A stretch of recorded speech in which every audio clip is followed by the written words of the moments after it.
النهارده جربت أسوأ تجربة كافيه في اسكندرية. النهارده كانت خطوبة واحد صاحبنا ورحنا كافيه اسمه سي ووك، موجود في سيبا باشا عند نادي المهندسين على البحر في وش فندق رومانس. عايز الأول أقول لكم إن القعدة فيه جامدة، البحر من الناحيتين، التصوير فيه عجبنا جدا. تعالوا بقى أقول لكم ليه كانت أسوأ تجربة إحنا جربناها في حياتنا. الأكل كان وحش جدا، حرفيا ما عجبش حد فينا. أنا عن نفسي طلبت بيتزا تشيكن رانش وبيتزا كواترو فورماج أو يعني مشكل جبن. إحنا كنا بندور على الفراخ بميكروسكوب. العجينة كانت سيئة جدا، البيتزا ما فيهاش غير خضار وبس. طلبت موهيتو، حسيت اني بشرب ميه ساقعه. حد صاحبنا طلب اوريو مادنس، ما عجبتهوش خالص. بس الصراحه تتقال، اللي طلب مكرونه هو اللي اتبسط. المكرونات عندهم جامده جدا. نصيحتي ليك لو عايز تروح المكان ده اطلب مكرونات، غير كده ما تطلبش. انا عارف ان الناس اللي شغاله ملهاش ذنب، بس هي سوء اداره، وعلى ما اظن كده مفيش حد بيراقب جوده الاوردرات اللي بتطلع. البيتزا ما كانش فيها فراخ خالص بجد.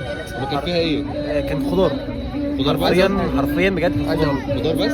بصراحة الأطراف كانت ناشفة جدا، والخدمة هنا في المكان أصلا